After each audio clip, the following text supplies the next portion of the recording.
बिस्मिल्लाहिर्रहमानिर्रहीम। अस्सलाम वालेकुम नाज़रीन, प्रोग्राम में आपको खुशामदीद कहते हैं। सबसे पहले आपसे यही रिक्वेस्ट है कि अगर आप अभी तक ये यूट्यूब चैनल सब्सक्राइब नहीं किया तो उसको सब्सक्राइब करें ताकि हर नई आने वाली वीडियो आप तक पहुंच सके।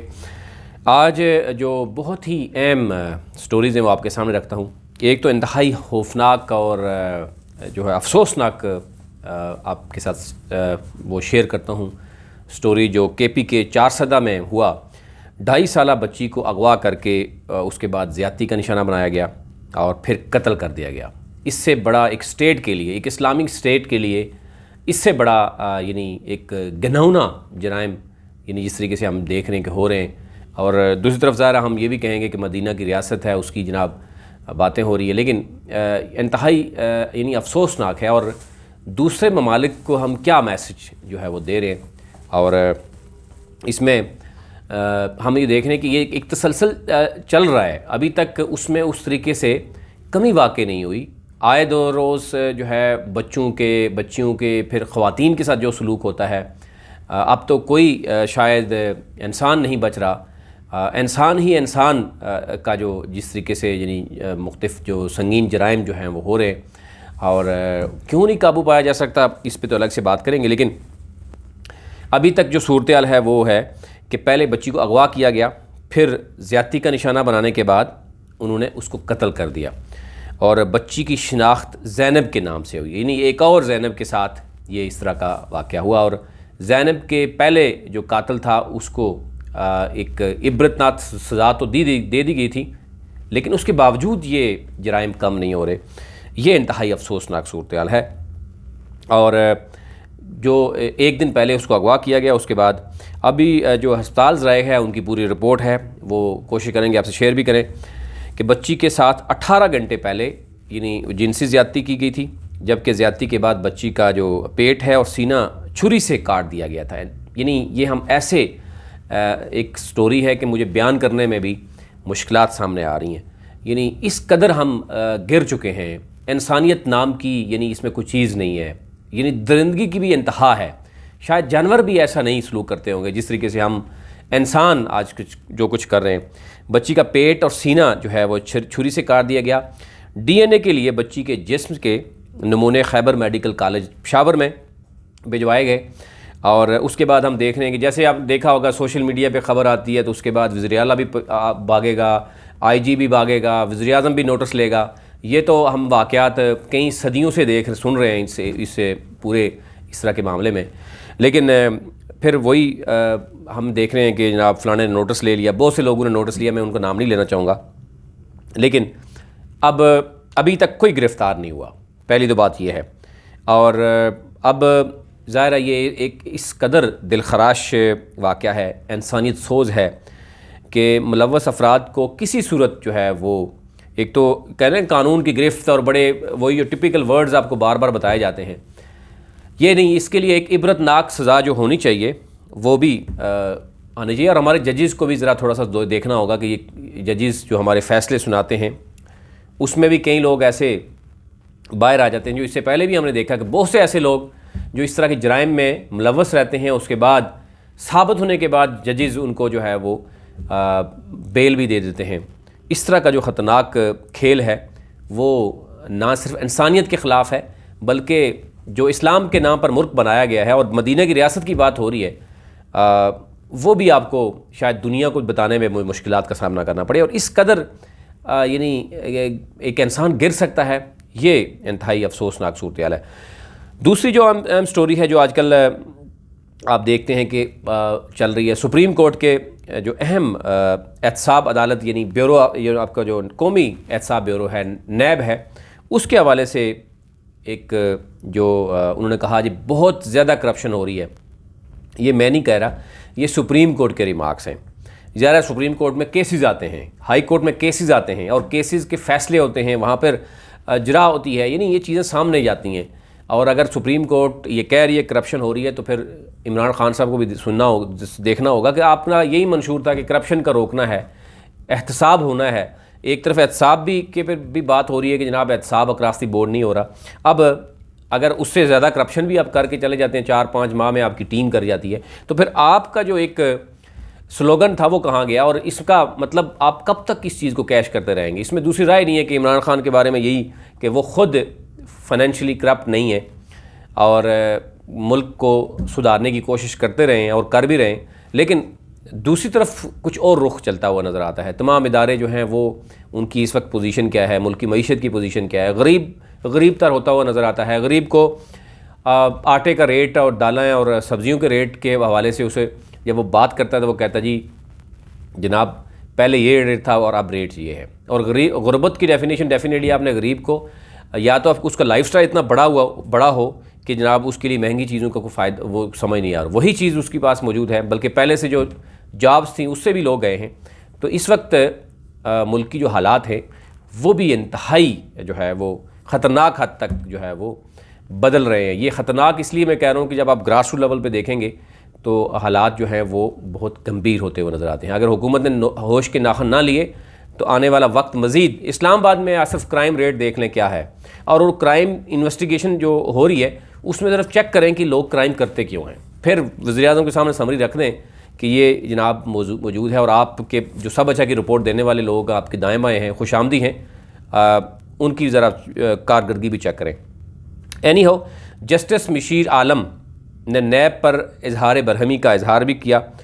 उन्होंने कहा कि नैब इम्तियाजी सलूक ना करे। मजमूई तौर पर 134 जो टैंकर गुम हुए हैं, लेकिन नैब ने इस मुलज़म को पकड़ रखा है जिस पर 6 टैंकर्स गायब करने का इल्ज़ाम है। बाकी रेस्ट ऑफ दी जो 128 टैंकर हैं वो नैब ने उन लोगों को क्यों नहीं पकड़ा। डेफिनेटली इस तरह के बहुत से हज़ारों केसेस ऐसे हैं नैब के पास भी, एंटी करप्शन की भी पास है, जो सिफारिश या पैसे के पीछे तो छुप जाते हैं कई cases. Rest of the cases जो हैं वो सामने भी लाए जाते हैं, जो बहुत ज़्यादा हाइप क्रिएट करते हैं या पॉलिटिकल होते हैं। ये एक इल्ज़ाम है नैब के जनाब के, वो उनको पॉलिटिकल इंजीनियरिंग के लिए उनको काम करना होता है। जस्टिस काजी अमीन ने कहा जी कि नैब करप्शन को ख़त्म करे, करप्शन बहुत ज़्यादा हो रही है और इस केस में नैब ने सब मुल्ज़मान को गिरफ़्तार क्यों नहीं किया। बराबरी का सलूक ना हो तो साथ नहीं चल सकता। मज़ीद उन्होंने कहा कि जस्टिस मिशीर आलम ने कहा कि एक मुल्ज़म ने 12, दूसरे ने 17, तीसरे ने 13 ऑयल टैंकर्स गायब किए।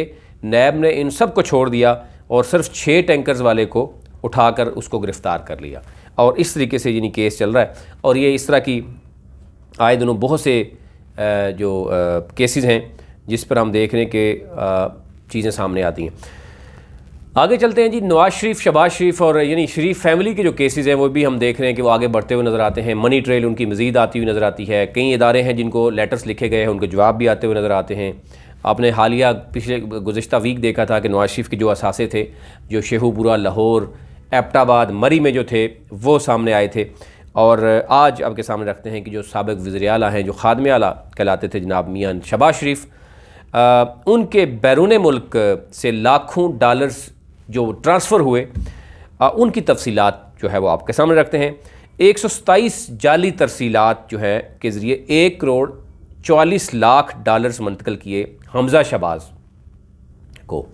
इसी तरीके से 23 जाली तरसीलात से 29 लाख और 90,000 अमेरिकी डॉलर मौसूल हुए हैं, जबकि शहबाज शरीफ की अहलिया और नुसरत शहबाज को 19 लाख 21,000 अमेरिकी डॉलर मुंतकिल हुआ। ये तो टोटल जो है 127 जाली तरसीलात हैं। ये साबित नहीं कर सके और पैसा बाहर से आ रहा है। या तो बताएं कि कहाँ से इनके पास पैसा आया और उसका टैक्स कब जमा कराया। वो मनी ट्रेल जो है डेफिनेटली ये अब तो मनी ट्रेल होती है, अब इल्ज़ामात की हद तक बात नहीं हो सकती। अब तो ये पूछा जाता है जनाब ये पैसा कहाँ से आया है। पहले तो ये कहा जाता था ना कि नवाज शरीफ ज़रदारी पे और ज़रदारी नवाज शरीफ पे और इमरान खान पे ये होती थी। अब जो भी पकड़ा जाएगा उसको डेफिनेटली जब मनी ट्रेल होगी तो उसका जवाब देना होगा। बाकी तो बहुत से ऐसे केसेस हम देख रहे हैं जो पॉलिटिकली बनाए जाते हैं, अभी भी बनाए जा रहे हैं, अभी कई लोगों को डराया धमकाया जाता है, लेकिन कुछ केसेस ऐसे होते हैं जो बड़े क्लियर होते हैं, फिर भी वो गायब हो जाते हैं और स्टेट एक्सचेकर में कुछ भी नहीं आता। और यही सूरत हाल आज आवाम आज भी देख रही है और आने वाला वक्त जो है वो मज़ीद और तरीके से भी चल सकता है, जब आवाम ये समझेगी कि यहाँ पे कोई भी आता है वो सिर्फ अपने इक़्तिदार के लिए आता है, ना कि आवाम के लिए, तो फिर सूरत हाल चेंज होगी। मियाँ शहबाज शरीफ की साहबजादी जो है राबिया इमरान को बैरून मुल्क से 7,40,000 अमरीकी डॉलर मुंतकिल हुए, जबकि दूसरी बेटी जो है उनकी जुवेरिया अली को 7 जाली ट्रांजैक्शन हुई हैं और 2,80,000 के करीब अमरीकी डॉलर उनको मौसूल हुए हैं। इसमें जितने भी दस्तावेज़ात हैं उसके मुताबिक शहबाज शरीफ के दामाद हारून यूसुफ की कंपनी हारून यूसुफ GT के उसके ज़रिए रकूम जो है वो आई हैं। शहबाज शरीफ ख़ानदान को सबसे ज़्यादा 33 जाली रसीदें तरसीलात यानी जो है ट्रांजैक्शन दुबई की अलजवारनी एक्सचेंज के ज़रिए मौसूल हुई हैं, और वो किसकी है अलजवारनी उस पर तहकीकात चल रही हैं, वो भी आपके सामने रखेंगे कि वो भी कौन निकलेगा। वो आप एक इशारा समझ जाएँ कि मियाँ साहब के बहुत ही करीबी वो वज़ीर ख़ज़ाना होते थे और वहाँ पे उनके बड़े बड़े टावर्स हैं और दुबई में उनका असर रसूख वो सब जानते हैं, और ज़ाहिर है उनके लिए ये तफसीलात भिजवाना कोई मुश्किल काम नहीं है। और आगे चलते हैं जनाब। सुप्रीम कोर्ट ने एक केस की समाअत के दौरान सिंध हुकूमत को जुर्माना भी आयद किया है। सिंध हुकूमत की जो कारकर्दगी है वो भी खुल के सामने आई है।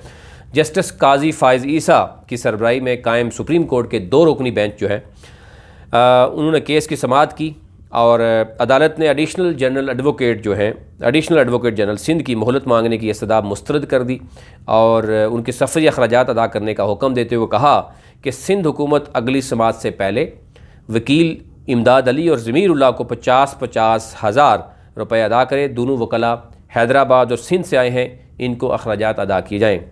मज़ीद भी उनका ये कहना था कि सिंध ने अदालत से 2 दिन की मोहलत देने की इस्तदाद की है और इससे पहले भी बहुत दफ़ा जो है वो ये मोहलत ही मांगी जाती थी, लेकिन जब कारकर्दगी पूछी जाए तो उसके पीछे यानी डॉक्यूमेंट्स के पीछे छुपने की कोशिश की जाती है कि डॉक्यूमेंट्स लाने के लिए भी उनको कराची से इस्लामाबाद या दूसरे घूमना पड़ता है, उसके लिए भी लाखों रुपए खर्च किए जाते हैं। अदालत ने केस की समाअत 5 नवंबर तक मुलतवी कर दी, लेकिन अदालत ने फ़ाइन जो है वो कर दिया है और अब देखना यह है कि आने वाले वक्तों में भी डॉक्यूमेंट्स या ये चीज़ें मिलती हैं या नहीं मिलती। यही एक सूरत हाल हमें नज़र आ रही होती है कि जब मुख्तलिफ़ चीज़ें होती हैं और एक छोटी सी चीज़ के पीछे स्टेट का लाखों करोड़ों रुपए खर्च किए जाते हैं।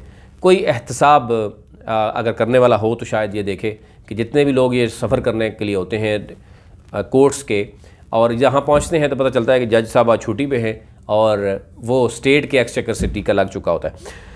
कोरोना के हवाले से बहुत सी चीज़ें सामने आ रही हैं। बहुत से ममालिक ने बाकायदा तौर पर दोबारा से लॉकडाउन कर दिया है।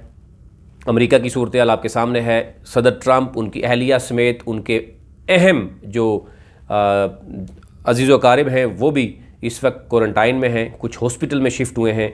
पेंटागन के कुछ अफसरान जो हैं वो भी बताया जा रहा है कि वो भी कोरोना के मुतासर हुए हैं। और अगर हम पाकिस्तान की बात करें, मुल्क भर में कोरोना के वार जो है दोबारा से जारी हुए हैं और गुज़श्ता 24 घंटों के दौरान 600 अफराद जो है उसमें वायरस की तस्दीक हुई है। ये वो है 600 जो डेफिनेटली जिनका डाटा आता है और बहुत से ऐसे हैं यानी ये हज़ारों में बताया जाता है, लेकिन अगर हम एक फ़र्ज़ कर लें कि 600 के करीब जो रजिस्टर्ड हुए हैं और इतने ही लोग ऐसे भी हैं जो शायद प्राइवेट लेबॉर्ट्रीज़ की तरफ रुख करते हैं और शायद जो शेयर नहीं करते और अपने घर में क्वारंटाइन होते हैं। अब इसमें 24 घंटों के दौरान जो बताया जा रहा है 31,168 टेस्ट किए गए और मुल्क भर में अब तक टोटल जो 37,61,390 टेस्ट हो चुके हैं।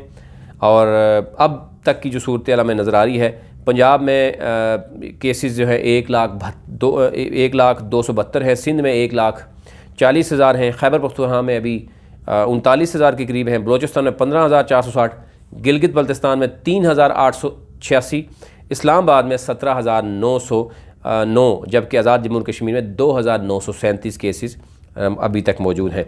अब ये कहा जा रहा है कि जो NCOC के मुताबिक 9 अफराद जो हैं उनकी वो ज़िंदगी की बाजी हार गए। हम ये भी देख रहे हैं कि जो रेशो डेथ की 1-2 पे आ चुकी थी अब वो 9 पे वापस पहुंच चुकी है, 10 पे पहुंच चुकी है। यानी आने वाले दिन जो है वो बड़े अहम होंगे पाकिस्तान को, अगर हम SOPs को फॉलो करें और एहतियाती तदाबीर को सामने रखा जाए तो देखना होगा कि नेक्स्ट जो आने वाले 4-5 माह हैं सर्दी के, उसमें जो है वो बेहतरी हो सकती है। ये भी कहा जा रहा है कि इस वबा से अभी तक जो जाँ बहक अफराद की तादाद जो है वो 6,545 हो गई है। 3,02,272 जो मरीज़ हैं इस वबा को शिकस्त दे चुके हैं और इस तरह मुल्क में इस वक्त कोरोना के मुसद्दका जो केसेस हैं वो बताया जा रहा है 8120 वो बताया जा रहा है कि इस वक्त मौजूद हैं। देखना यह है कि क्या सूरत होगी। इसके साथ साथ हम बता दें कि वज़ीर-ए-आज़म इमरान खान का जो अहम एक हमने देखा कि नेशनल डिफेंस यूनिवर्सिटी में उसकी जो रीसेटिंग रोबोटिक पाकिस्तान के उन्वान से मुनअक़्क़द कौमी सेमिनार था, उसके अख्तामी जो सेशन था उससे उन्होंने ख़िताब भी किया। उसमें हमने देखा कि जो वज़ीर टेक्नोलॉजी हैं, साइंस एंड टेक्नोलॉजी, वो भी मौजूद थे। गवर्नर सिंध ईमान इस्माइल भी मौजूद थे और नेशनल डिफेंस यूनिवर्सिटी के सदर लेफ्टिनेंट जनरल मोहम्मद सईद ने भी सेमिनार में शिरकत की और सबसे अहम army chief general Qamar Javed Bajwa जो है उन्होंने भी इस हवाले से अहम जो है वो शिरकत की, जिसमें ये कहा गया कि मुल्की माहिरीन, सनतकारों के नुमाइंदगान, सिविल और अस्करी आला हुकाम भी शरीक हुए। और इस मौका पर institute of strategic studies research जो NDU के DG ने ये सिफारिशात पेश की हैं और उसमें जो कहा गया वज़ीर-ए-आज़म इमरान खान की तरफ से और पाक आर्मी के जो चेयरमैन हैं पाकिस्तान आर्मी के जो